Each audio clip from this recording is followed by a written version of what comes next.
Well, here it is. It's late November and it's time for Thanksgiving. And I'm going to do a vegetarian Thanksgiving. Now, obviously, most of the dishes that you can make, they can be vegetarian fairly easily. The gravy, the stuffing, some of the side dishes, of course, can always be vegetarian. Cranberry sauce is vegetarian. But I'm going to go ahead and make a loaf that will replace my turkey. Since we don't eat turkey in this house, we're going to go ahead and just make something else to replace it. It should be really good. I'm going to take you through everything that I'm making and show you how I'm making it. Now, what I'm going to do is I'm going to break these up into different videos for each one of the dishes that I'm making, and I'll independently load those out there, and then I'll just link them all below so you can kind of get a sense of how it all comes together. So at the end, you'll see my completed dish and how it all looks. Now, there's a couple of dishes that I make in advance. One is the cranberry sauce, because I really like it to come together, to take the time to actually meld and come together as a nice dish. So it's important to make it in advance. The other thing is my gravy. I'm making a mushroom gravy that's really good. And I like to seep out a lot of flavor from the mushrooms, and then I let it sit overnight because it's a much better gravy the next day. The rest of them I'll make in real time as I'm getting ready for the event. But I hope you enjoy this. I'm going to show you what it all looks like when it comes together, but I hope you enjoy sort of the things that I'm making and how it comes together. Now, as I said, I like to make a couple of dishes in advance. This is my cranberry sauce, and I'll link to it below. My cranberry sauce is actually 5 ingredients. That's it. It's sugar, it's oranges, it's ginger, it's cranberries, and it's toasted pecans. That's all I put in there. And it's really, really nice. The thickness, it gets its thickness from the cranberries and the orange juice, and it gets its sweetness from the oranges, and a little bit of ginger just to give it a little more flavor. So I highly recommend this dish as one of the great cranberry sauces. It beats the tar out of those jarred cranberry sauces. You just keep cooking it until they start to pop, and it's really nice. Take a minute and go through the recipe below, and you'll see exactly how it comes together, but it's a really great dish.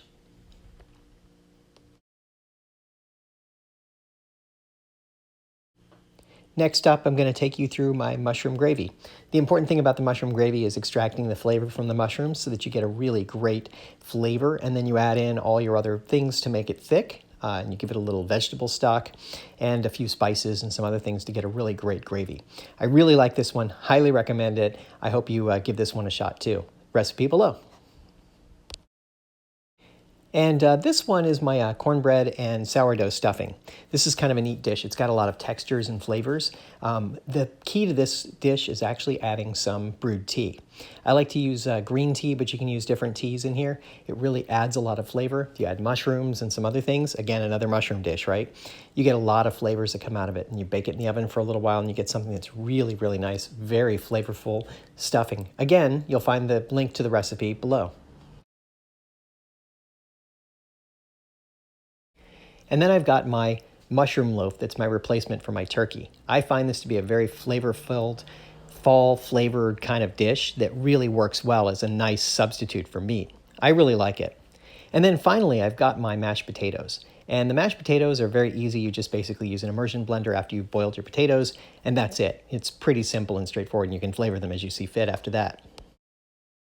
So once everything's prepared, I've got everything sitting on the stove here. I think I didn't put my cranberry sauce on the stove to look at it too, but these are the dishes I created. They look really nice. They're great for a Thanksgiving meal, a get-together, and you can plate them up nicely to make them look really nice for anybody who comes to visit.